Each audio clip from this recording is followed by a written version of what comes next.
வணக்கம், என் பேர் தினேஷ். நான் வந்து அக்ரிகல்ச்சர் இன்ஜினியரிங் முடிச்சுட்டு நாங்கள் இப்போ வந்து அக்ரிகல்ச்சர் ட்ரோன் வாங்கியிருக்கோம். ட்ரோன்னா உங்களுக்கு ஏதாச்சும் தெரியுமா? ட்ரோனை பார்த்துருக்கீங்களா? ஏதாச்சும் அதை பற்றி உங்களுக்கு என்ன தெரியும் சொல்லுங்கள் பாருங்க. ஆ ஓகே. காட்டில் சரி சரி சரி காட்டில் கண்காணிக்க சரி அளக்கிறதுக்கு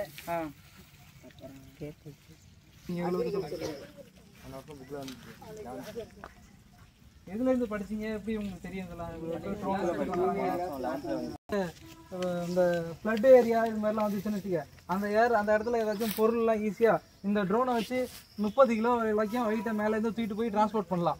30 அது வரைக்கும் எடுத்துகிட்டு போகலாம். அது கிட்டத்தட்ட 2 கிலோமீட்டரு இங்கேருந்து 2 கிலோ நிற்கிற டிஸ்டன்ஸ்லேருந்து இந்த பக்கம் பார்த்தீங்கன்னா 2 கிலோமீட்டர் வரைக்கும் போவோம். இந்த பக்கம் பார்த்தீங்கன்னா 2 கிலோமீட்டர் வரைக்கும் போவோம். இங்கே 2 கிலோமீட்டர் போவோம். ஃபுல்லாகவே 2 கிலோமீட்டர் ரேடியஸில் ஃபுல்லாகவே போயிட்டு வரும். அவ்வளோ தூரம் இது வந்து கனெக்டிவிட்டி இருக்கும் இந்த ட்ரோனோட கெப்பாசிட்டிக்கு.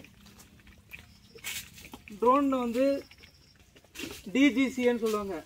டிஜிசி அப்ரூவல்னு சொல்லுவாங்க. அவங்க தான் வந்து ஏவியேஷன் கண்ட்ரோலில் பண்ணி தராங்க. இப்போ வந்து இருக்கிற ட்ரோன் எல்லாமே வச்சுருக்கவங்க எல்லாமே சைனாலேருந்து அப்படியே இம்போர்ட் பண்ணி அவங்க வந்து அசம்பிள் பண்ணி நம்மள்ட்ட ட்ரோன் பறக்கிற மாதிரி மோட்ரு எல்லாமே தனித்தனியாக எடுத்து அசம்பிள் பண்ணி தந்துடுவாங்க. அதெல்லாம் வந்து இப்போ வந்து எடுத்துக்க மாட்டேங்கிறாங்க. இப்போ வந்து டிஜிசி வந்து அதுக்குன்னு ஒரு ஏவியேஷன் கண்ட்ரோலில் ட்ரோனுக்குன்னு தனி டிபார்ட்மெண்ட் இருக்குது. அவங்க வந்து ட்ரோனுக்குன்னு லைசன்ஸ் கொடுத்துருப்பாங்க. இப்போ வந்து இந்த மாடல் வந்து BTL 10. இது கம்பெனி பேர் வந்து ஏரோசைட்லேருந்து வாங்கியிருக்கோம். மற்ற கம்பெனின்னா இது வந்து இப்போ இது இந்த அக்ரிகல்ச்சர் வந்து ஒரு அட்வான்ஸான ஒரு டெக்னாலஜி. இந்த டேங்கை நம்ம வந்து எப்போ வேணாலும் தூக்கிக்கலாம், எடுத்துக்கலாம். இன்னொரு டேங்க் இருந்தாலும் உங்களுக்கு வந்து டக்குன்னு போட்டுக்கலாம். ஈஸியாக ஒர்க்கு சீக்கிரம் நம்மளுக்கு டைமை சேவ் பண்ணுறதுக்காக இந்த ட்ரோன் வாங்கியிருக்கோம். இது மாதிரி இந்த ஃபேஸ் பண்ணக்கூடாத இருக்கிறதுக்காக இது மாதிரி ட்ரோன் வாங்கியிருக்கோம். அடுத்தது பார்த்தீங்கன்னா இந்த ட்ரோனில் இருக்கிற பார்ட்ஸ்லாம் என்னென்னா சொல்கிறேன் பாருங்கள். இது பேர் என்னென்னா ப்ரொப்பலர்ஸ். இதுக்கு பேர் ப்ரொப்பலர்ஸ். இதுக்கு பேர் தான் மோட்ரு. இந்த மோட்டர் வந்து ஹாபி விங்ஸில் வந்து 6+ சொல்லுவாங்க. X6+ சொல்லுவாங்க. இது வந்து LED லேம்ப்பு. இந்த LED லேம்ப்பை வச்சு இங்கே எந்த இடத்துலலாம் இப்போ நைட்டில் கூட 6-7 மணிக்கோட அந்த டைமில் கூட நம்ம மருந்து அடிக்கிறதுக்கு யூஸ் பண்ணலாம். எந்த இடத்துல போயிட்டு இருக்குது என்னென்னு பாட்டுக்கிறது இண்டிகேட்டர் மாதிரி இதை யூஸ் பண்ணிக்கலாம். அதுக்காக இது வச்சுருக்கோம். இதுக்கு பேர் தான் விங்ஸு. இந்த ராடு பேர் தான் விங்ஸு. இது என்ன மெட்டீரியல் யூஸ் பண்ணியிருக்காங்கன்னா கார்பன் ஃபைபர் மெட்டீரியல் யூஸ் பண்ணியிருக்காங்க. இது பேட்ரி கெனாப்பின்னு சொல்லுவாங்க.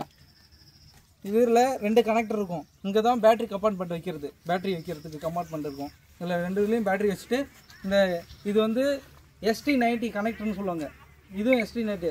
இது வந்து கிட்டத்தட்ட ஒரு 22,000 54,000 மெகாவாட் பேட்டரி போட்டால் தான் டேக் ஆஃபே ஆகும். டேக் ஆஃப் ஆனாலும் இதோட மேக்ஸிமம் ஃப்ளைட் டைம் எவ்வளோன்னா மேக்ஸிமம் 18 மினிட்ஸ் தான் பறக்கும். அதுக்கு மேலே பறக்காது. இது சிங்கிள் ராட்லாம் இங்கே அது சிங்கிள் ராட் ரைஸில் 4 போட்டுக்கலாம். இதில் அப்படியே ஸ்ட்ரைட்டாக வரும், இதுலேயும் ஸ்ட்ரைட்டாக வரும், அதுலேயும் ஸ்ட்ரைட்டாக வரும், அதுலேயும் அப்படியே ஸ்ட்ரைட்டாக வரும்.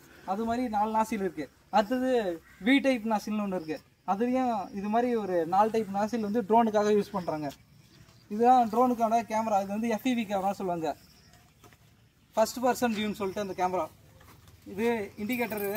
அதுக்கப்புறம் இந்த ட்ரோனில் வந்து இந்த சுவிட்சு என்னென்னா இங்கே ஒரு சுவிட்ச் இருக்கும். இது வந்து சேஃப்டி சுவிட்சுன்னு. இதை ஆன் பண்ணிவிட்டு நம்ம கண்ட்ரோலர் இதுக்கு பேர் தான் கண்ட்ரோலர். இதுதான் கண்ட்ரோலர். இது கண்ட்ரோலர் என்னென்னா ஏரோ ஜிசிஎஸ்ன்னு சொல்லிட்டு உங்கள் அப்ரூவல் ட்ரோனுக்கு மட்டும் ஏரோ ஜிசிஎஸ்ன்னு சொல்லிட்டு PDLRன்னு சொல்லிட்டு ஒரு மும்பை பேசுகிற கம்பெனி இருக்காங்க. அவங்களும் கவர்மெண்ட்டு சேர்ந்து தான் அந்த சாஃப்ட்வேரை உருவாக்கி கவர்மெண்ட்டுக்கு கொடுக்குறாங்க. அவங்களுக்கு மட்டும்தான் பாஸ்கி கொடுத்து அதுக்குன்னு ஒரு கோடு கொடுத்து அவங்க மேப்பை ஃபுல்லாகவே அப்டேட் வெர்ஷன். நீ கூகுள் மேப் பார்க்குற மாதிரி இருக்காது. அதில் வந்து ரொம்ப ஜூம் பண்ணி பார்த்தா தெளிவாக இந்த இடத்துல என்ன இருக்குது அது ஃபுல்லாகவே அப்படி அந்த அளவுக்கு விஷுவல் பண்ணி காட்டும். அதனால தான் இப்போ வந்து நீங்கள் ட்ரோன் வாங்கினா உங்களுக்கு வந்து கிட்டத்தட்ட ஒரு 2 லட்சம் மேக்ஸிமம் ஒரு 2.5-3 லட்சத்துக்கு கூட ட்ரோன் வாங்கலாம். அதே அக்ரிகல்ச்சர் ட்ரோனு. ஆனால் அது வந்து எப்போ கிராஷ் ஆகும்னு தெரியாது, எதுக்கு எப்படி எதுனா ஆகும்னு தெரியாது. இது ஃபுல்லாக அது மாதிரி யாராச்சும் போயிட்டு இருப்பாங்க. எந்த நேரத்தில் எது வேணாலும் ஆகலாம். போயிட்டு இருக்கோம், திடீர்னு கனெக்ஷன் லாஸ்ட் ஆகி அங்கே போயிட்டு ஃபார்மர் நின்றுருப்பாங்க. அவங்க மேலே விட அடிக்கலாம், எதோ கூட ஆகும். அந்த ட்ரோன் கிராஷ் ஆகிடுச்சுன்னா அது போய் அவங்க வந்து போலீஸில் கேஸ் கொடுப்பாங்க.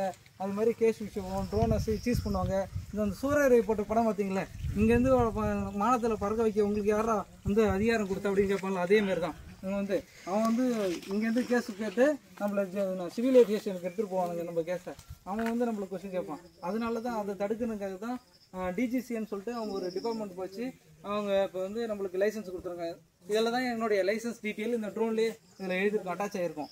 மாடல் என்னென்ன இருக்கும், இதோட அந்த வண்டிக்கு எப்படி நம்பர் பிளேட்டு கொடுப்பாங்க.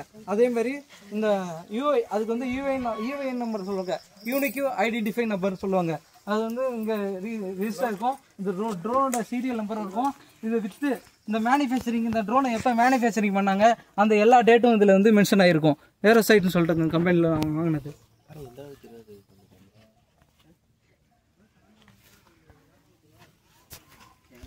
இந்த ட்ரோனுக்கு லைசன்ஸ் இருக்கு. இது அதுக்காக எங்களுக்கு இன்சூரன்ஸும் போட்டு கொடுப்பாங்க. நாங்கள் அவங்களுக்கு கிளைம் ஆகிடுச்சு, அவங்க மேலே பட்டுனாலும் எடுத்துகிட்டு போயிட்டு நாங்கள் இது மாதிரி பண்ணிட்டோம் அப்படின்னு போலீஸில் கேஸ் கொடுத்தாலும் அவங்களுக்கு தேர்ட் பார்ட்டி இன்சூரன்ஸ் இருக்குது, எல்லாமே இருக்குது. அவங்களுக்கு ப்ராப்பராக கிளியர் பண்ணி மெடிக்கல் இஷ்யூலேருந்து எல்லாமே கொடுத்துக்கலாம். இதே அந்த ட்ரோனில் எதுவுமே இல்லைன்னா ட்ரோனே 2.5 லட்சம். அவங்க அடிபட்டு இந்த ப்ரொப்பலர் இங்கே நிற்கிறீங்களே, ஸ்டார்ட் ஆகிடுச்சுன்னு வச்சுக்க, இங்கே கை வச்சிங்கன்னா இந்த விரல் இருக்காது, இந்த விரல் இருக்காது.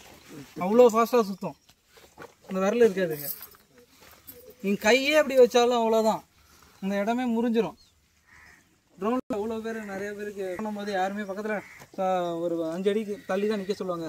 போயிட்டு நிற்க வச்சிங்கன்னு வச்சுக்க, ஒரு ஹெலிகாப்டர் எப்படி பறந்தால் அவ்வளோ புழுதி வரும். அந்த சட்டன் வேல்யூலேருந்து எங்களுக்கு கரெக்டாக இந்த வேல்யூ வந்துச்சுனாலே நாங்கள் லேண்ட் பண்ணிப்போம். இல்லைன்னா ஏதாச்சும் அதுவே ஏதாச்சும் இஷ்யூன்னா அதே கார்னரில் 4 கார்னரையும் மார்க் பண்ணி வச்சுட்டு அதிலே பாத் லைன் க்ரியேட் பண்ணி, அதுவே மார்க் பண்ணால் போதும். அதுவே பாத் லைன் எங்கெங்கெல்லாம் போயிட்டு வரணும் அப்படின்னு காட்டும். அதே க்ரியேட் பண்ணிவிட்டு நம்ம மிஷனை சென்ட் பண்ணி விட்டா, அந்த ட்ரோனுக்கு மிஷன் சென்ட் பண்ணுறதுன்னு ஆப்லேயே இருக்குது. சென்ட் பண்ணி விட்டா அப்படியே ஆட்டோமேட்டிக்காக ட்ரோன் அதுக்கிட்டே போயிட்டு அடிச்சுட்டு அது அப்படியே எங்கேருந்து எதுவுமே பண்ண தேவையில்ல. அப்படியே நம்ம ட்ரோனை மட்டும் அப்படியே வச்சுருந்தா இது எதுவுமே இது வந்து நீங்கள் ஆப்ரேட் பண்ணணும் எதுவுமே இல்லை. ஏதாச்சும் ஒரு சிவியர் கண்டிஷன் வந்தால் மட்டும்தான் மேனுவல் மோட்னு சொல்லிட்டு இந்த பட்டன் இருக்கும். இதை ப்ரெஸ் பண்ணி விட்டு நம்ம ஆப்ரேட் பண்ணலாம். எதாக இருந்தாலும் அப்படியே ஆட்டோமேட்டிக்காக தான் எல்லாமே பண்ணும். பேட்டரி ஸ்டாண்ட் பை வச்சுருப்பீங்களா? புரியுது. இதுக்கு வந்து பேட்டரி வந்து நாங்கள் ஒரு 8 பேட்டரி வச்சுருக்கோம். 8 பேட்டரி வந்து ஒரு பேட்டரி வந்து 2 ஏக்கர் ஸ்ப்ரே பண்ணலாம். ஒரு அட்டன் டைமில் நாங்கள் வந்து ஒரு 8 ஏக்கர் ஸ்ப்ரே பண்ணுற அளவுக்கு பேட்டரி வச்சுருக்கோம். அதுக்கப்புறம் நியர்பையில் ஏதாச்சும் ஹோம் இருந்ததுனாலும் ஜென்ரேட்டர் நாங்கள் வச்சுருக்கோம். ஜென்ரேட்டர் இருந்தாலும் அப்படியே நாங்கள் ரீசார்ஜபிள் பண்ணி ஒரு நாளைக்கு வந்து மேக்ஸிமம் 40 ஏக்கர் வரைக்கும் அடிக்க முடியும். மேக்ஸிமம் 40 வரைக்கும் அடிக்கலாம். இவங்க தான் மைஸு காட்டன் ஃபார்மர் தான் நிறைய பேர் விரும்பி வருவாங்க. பெரும்பான்மை அந்த பக்கம் அதிகமாக அதுக்கு தான் அந்த மாதிரி யூஸ் பண்ணுறாங்க. அது மாதிரி அடிக்கிறது கொஞ்சம் எளிமையானது கூட. எல்லாருக்கும் ஃபார்மருக்கும் ஈஸி. ஒரு நாளைக்கு இப்போ வந்து மருந்தடிக்க ஆள் கூப்பிடணும், அவனை போய் கூப்பிட்டுட்டே வந்துக்கிட்டே இருக்கணும். அது அவங்களுக்கு வந்து ஒரு நாளைக்கு எவ்வளோ, கிட்டத்தட்ட ஒரு 500 600 சேலரி கொடுப்பீங்க. அதுக்கப்புறம் அவங்களுக்கு ஒரு நாள் கிட்டத்தட்ட ஒரு நாள் ஃபுல்லாக அடிப்பாங்க. அவங்களுக்கு மதிய டீ வடை வாங்கி கொடுப்பீங்க, சாப்பாடு வாங்கி கொடுப்பீங்க, எல்லாமே பண்ணணும். அவங்க